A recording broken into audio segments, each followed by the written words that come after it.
क्या आपने कभी सोचा है उस रोशनी के पार क्या है जिसे हम देख सकते हैं? हमारी आंखें ब्रह्मांड की इस भव्य प्रकाश सिम्फनी का बस एक छोटा सा हिस्सा ही पकड़ पाती हैं। लेकिन उस दिखाई देने वाली चमक के परे एक अनदेखी दुनिया मौजूद है। एक ऐसा ब्रह्मांड जो ऊर्जा की लहरों में फुसफुसाता है और हर लहर ब्रह्मांड का एक अलग रहस्य बताती है। स्वागत है इलेक्ट्रोमैग्नेटिक स्पेक्ट्रम की दुनिया में। खगोल विज्ञान की सबसे बड़ी महाशक्ति प्रकाश सिर्फ वो नहीं है जो हम देखते हैं, यह ऊर्जा है जो लहरों के रूप में अंतरिक्ष में यात्रा करती है। सबसे छोटी, सबसे प्रचंड गामा किरणों से लेकर सबसे लंबी, सबसे शांत रेडियो तरंगों तक फैली हुई। गामा किरणें जो फटते हुए तारों के केंद्र में पैदा होती हैं और ब्रह्मांडीय महाविनाश के दौरान निकलती हैं। ये इतनी शक्तिशाली होती हैं कि हमारा वायुमंडल इन्हें रोककर हमारी रक्षा करता है। एक्स रे ये ब्रह्मांड के धधकते कंकाल को उजागर करती है। हम पृथ्वी पर इनका उपयोग हड्डियों के लिए करते हैं, लेकिन अंतरिक्ष में ये ब्लैक होल और सुपरनोवा के भूतों को उजागर करती है।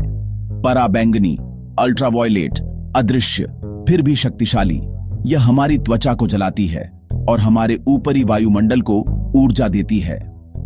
दृश्य प्रकाश, विजिबल लाइट, वो छोटी सी खिड़की जिसे देखने के लिए हमारी आंखें विकसित हुईं, एक चमत्कारी संयोग, कुछ 100 नैनोमीटर, जो हमारी पूरी दृश्य दुनिया को परिभाषित करते हैं।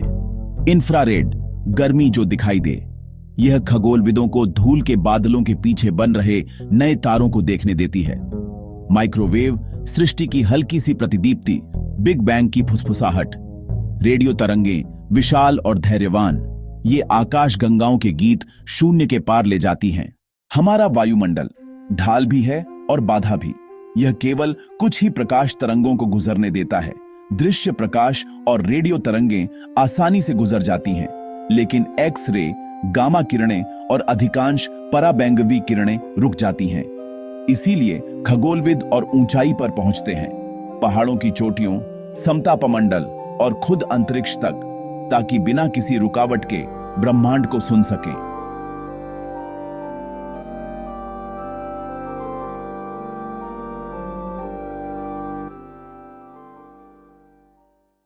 तारे अलग अलग रंगों में क्यों चमकते हैं? क्योंकि तापमान तय करता है कि वे किस तरह की रोशनी छोड़ेंगे। हर परमाणु नाचता है। गर्म परमाणु तेजी से नाचते हैं और छोटी नीली तरंगें भेजते हैं। ठंडे परमाणु धीरे धीरे झूमते हैं और लाल चमकते हैं। वीण का नियम, जितना गर्म उतना नीला। स्टीफन बोल्ट्जमान का नियम, जितना चमकीला उतना ही ज्यादा शक्तिशाली। 2 गुना गर्म तारा 16 गुना ज्यादा चमकता है। उनकी रोशनी को पढ़कर खगोलविद एक तारे का तापमान, ऊर्जा और यहां तक कि उम्र का भी पता लगा लेते हैं, मानो उसकी ब्रह्मांडीय धड़कन को डिकोड कर रहे हों। लेकिन हम यह कैसे जानते हैं कि तारे किस चीज से बने हैं? हम उनकी रोशनी को तोड़ते हैं। ठीक वैसे ही जैसे तूफान के बाद बारिश की बूंदों से सूरज की रोशनी मुड़ जाती है। स्पेक्ट्रा मुख्य रूप से 3 प्रकार के होते हैं। सतत स्पेक्ट्रम, कंटिन्यूअस स्पेक्ट्रम, तारों जैसी घनी चीजों से आने वाली एक समान पूरी रोशनी। अवशोषण स्पेक्ट्रम, अब्जॉर्प्शन स्पेक्ट्रम, काली रेखाएं, जहां ठंडी गैसें कुछ खास रंगों को चुरा लेती हैं।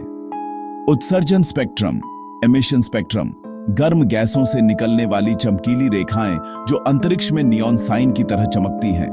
हर पैटर्न एक फिंगरप्रिंट है, हर तत्व के लिए अनोखा। हाइड्रोजन, हीलियम, ऑक्सीजन, सभी इस ब्रह्मांडीय बारकोड में अपने निशान छोड़ते हैं। इनका मिलान करके वैज्ञानिक लाखों प्रकाश वर्ष दूर तारों और आकाश गंगाओं में मौजूद तत्वों की पहचान करते हैं, बिना उन्हें छुए। यही है स्पेक्ट्रोस्कोपी की ताकत। यह प्रकाश को ज्ञान में बदल देती है। बारिश के बाद बने इंद्रधनुष के बारे में सोचिए। सूरज की रोशनी छोटी छोटी बूंदों से छिपे हुए रंगों में बंट जाती है। खगोलविद भी इसी सिद्धांत का उपयोग करते हैं, लेकिन बारिश की बूंदों के बजाय वे टेलीस्कोप और प्रिज्म का उपयोग करते हैं और आकाश गंगाओं और नेबुला के छिपे हुए इंद्रधनुषों को उजागर करते हैं। वे वो देखते हैं जो कोई आंख नहीं देख सकती, ब्रह्मांड की अदृश्य सुंदरता।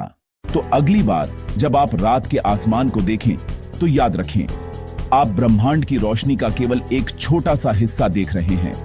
उस झिलमिलाहट के परे अदृश्य तरंगों का एक महासागर है, जिनमें से हर एक अंतरिक्ष और समय का एक रहस्य लिए हुए है। ऊपर देखते रहिए, क्योंकि ब्रह्मांड जितना दिखता है उससे कहीं ज्यादा रोशन है।